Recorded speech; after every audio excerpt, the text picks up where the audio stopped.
नमस्कार, मी गायत्री कुलकर्णी. पाककलेच्या किचनमध्ये आपलं सगळ्यांचं खूप खूप स्वागत आहे. आज आपण गाईच्या कोवळ्या दुधाची बर्फी बनवणार आहोत. ही बर्फी फ्रीजमध्ये ठेवली तर 15 दिवस सहज टिकते. चवीला अतिशय स्वादिष्ट, तितकीच करायलाही सोपी. रेसिपी सुरुवातीपासून शेवटपर्यंत बघा. रेसिपीचं साहित्य डिस्क्रिप्शन बॉक्समध्ये दिलंय, तेही बघायचे. त्याचसोबत चॅनलला सबस्क्राईब करायचे, बेल आयकॉनला क्लिक करायचे आणि यासारख्याच भरपूर साऱ्या रेसिपी बघायच्या आहेत. चला तर मग ही बर्फी कशी बनवायची ते बघूयात. येथे आपल्याला जी बर्फी बनवायची आहे त्यासाठी गाईचं पहिल्या दिवशीचं दूध घ्या. कारण गाईचं दूध पातळ असतं, त्यामुळे पहिल्या दिवशीचंच घ्यावं लागतं, तरच बर्फी व्यवस्थित होते. आणि हीच बर्फी जर म्हशीच्या दुधाची बनवायची असेल तर मग दुसऱ्या दिवशीचं दूध घ्या. जर म्हशीचं दूध पहिल्या दिवशीचं असेल तर बर्फी खूपच कडक आणि वातळ होईल. येथे मी अर्धा लिटर दूध घेतले. हे दूध कुकरच्या डब्यामध्ये टाकून आपण वाफून घेणार आहोत. त्यासाठी कुकरमध्ये एक छोटा ग्लास भरून पाणी टाकले, त्याच्यावरती स्टँड ठेवले आणि कुकरची शिट्टी काढून टाकली आहे. त्यानंतर कुकरचा डब्बा घ्यायचा आहे. याला तेल तूप लावायची गरज नसते. त्याच्यामध्ये दूध ओतायचे. दुधामध्ये आपण साखर किंवा गूळ घातलेला नाही. हे दूध मंद आचेवरती 20 मिनिटं चांगलं वाफून घ्यायचे, जोपर्यंत कडकपणा येत नाही तोपर्यंत. हे सगळं सावकाश करायचं. गाईचं दूध रंगाने पिवळसर असतं आणि म्हशीचं दूध रंगाने पांढरट असतं. त्यामुळे याचा होणारा खरवस सुद्धा त्याच पद्धतीनं बनतो, पिवळसर किंवा पांढरा शुभ्र. 20 मिनिटं व्यवस्थित शिजून घेतल्यानंतर हे या पद्धतीनं दिसते आणि चांगलंच कडक झाले. पूर्ण थंड झाल्यानंतरच डब्यापासून हे सुटं करायचे, म्हणजे याचे तुकडे होणार नाहीत. हे दूध अगदी व्यवस्थित शिजले, तुम्ही बघू शकता. मस्त झाले, थंडही झाले. आता आपल्याला काय करायचे, किसणी घ्यायची आणि बारीक छिद्राच्या किसणीने व्यवस्थित किसून घ्यायचे. पण त्याआधी त्यातलं सगळं पाणी काढून टाकायचे. हाताचा दाब देऊन पाणी काढून टाका, म्हणजे आपली मिठाई फार ओलसर होणार नाही आणि ती टिकेलही भरपूर दिवस. आता हा पूर्ण गोळा चांगला व्यवस्थित किसून घेऊयात. बारीक छिद्राच्या किसणीने हा खरवस खिसल्यामुळे अगदीच मस्त आणि भगरा भगरा असा झालाय. आपल्याला मिठाईसाठी असाच किस हवा होता. येथे आपण गाईचं दूध वापरल्यामुळे त्याचा जो किस झालाय तो अगदीच बारीक झालाय. ते जर म्हशीचं दूध असेल तर लांबट आणि पूर्ण असा किस व्यवस्थित दिसतो.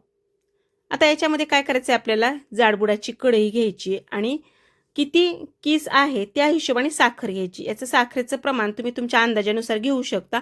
मी येथे 1 लिटर दुधासाठी 250 ग्रॅम साखर घेतली आहे आणि ही मिठाई थोडीशी गोडच असते, म्हणजे टिकते भरपूर दिवस, त्यामुळे साखरेचं प्रमाण थोडंसं जास्तच घ्या.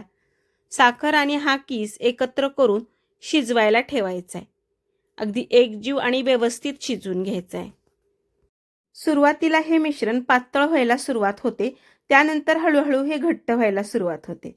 चवीला खूप छान ही मिठाई लागते आणि तुमच्याकडे जर या पद्धतीने दूध मिळालं तर नक्कीच ही मिठाई करून बघा. चवदार, पौष्टिक, तितकीच करायलाही सोपी आहे. सगळं मिश्रण चांगलं एकजीव करून घ्यायचंय. हे सगळं मंद आचेवरती करा, घाई करू नका, नाहीतर मग जळू शकतं, बुडाला लागू शकतं आणि मग जळलेला वास जर या मिठाईला लागला तर मिठाई चांगली लागणार नाही. यामध्ये जायफळ आणि वेलची पावडर टाकली आहे. त्याचसोबत ड्रायफ्रूट बारीक कट करून टाकलेत. ड्रायफ्रूट तुम्ही तुमच्या आवडीनुसार टाकू शकता. केशर काड्या दुधामध्ये भिजवून त्याही टाकू शकतो. हे सगळं व्यवस्थित एकत्र करून घ्या, चांगलं घट्ट होईपर्यंत.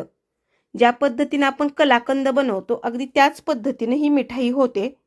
हळूहळू मिश्रण कढईपासून बाजूला सुटले आणि एक घट्ट असा गोळा तयार झालाय. येथे मी काचेचा बाऊल घेतलाय. या बाऊलमध्ये ही सगळी मिठाई ओतून घ्यायची आहे.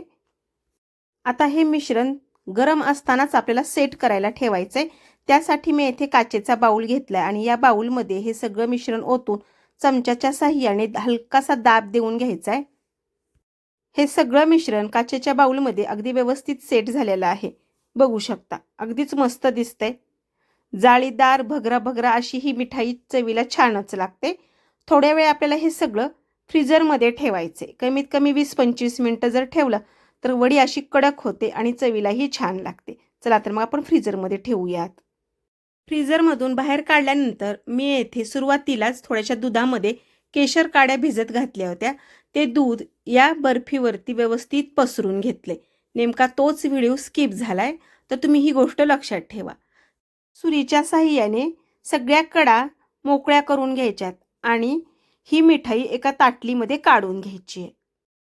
केशर काड्या टाकलेली बाजू वरतून करायची. हातात घेतल्यानंतर तुम्ही बघू शकता, जरी मिश्रण भगरा भगरा वाटत असेल तरी एकजीव झाले. सेट झाल्यानंतर हे मिश्रण आपण हातात घेतलं तरी ते तुटलं नाहीये किंवा याचे तुकडे पडलेले नाहीयेत. याचे आपण उलथण्याच्या साहाय्याने किंवा मग सुरीच्या साहाय्याने वड्या पाडून घेणार आहोत. वड्याचा आकार तुम्ही तुमच्या आवडीनुसार करू शकता. येथे मी जाडीचं प्रमाण थोडंसं जास्त घेतले. तुम्हाला जर पातळ हव्या असतील तर तुम्ही पसरट भांड्यामध्ये वड्या पाडू शकता. त्यामुळे भरपूर होतील आणि दिसायलाही छान दिसतील. मी येथे जाडसर केले, त्यामुळे तुम्ही बघू शकता अगदी मस्तच झाली. जाळीदार अशी लुसलुशीत ही वडी होते. करायलाही सोपी आहे, तितकीच चवदार लागते. रेसिपी तुम्ही बघताच, रेसिपी फक्त बघू नका, तर त्या घरी करून सुद्धा बघत जा. कशा वाटतात, कशा झाल्या ते मला कमेंट करून सांगायला विसरू नका.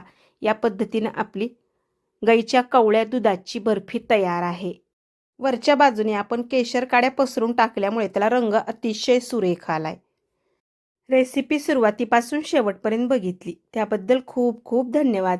आणि अशाच भरपूर साऱ्या रेसिपी बघण्यासाठी माझ्या चॅनलला एकदा नक्कीच भेट द्या. आणि रेसिपी आवडली तर तुमच्या मित्रमैत्रिणीला शेअर करा.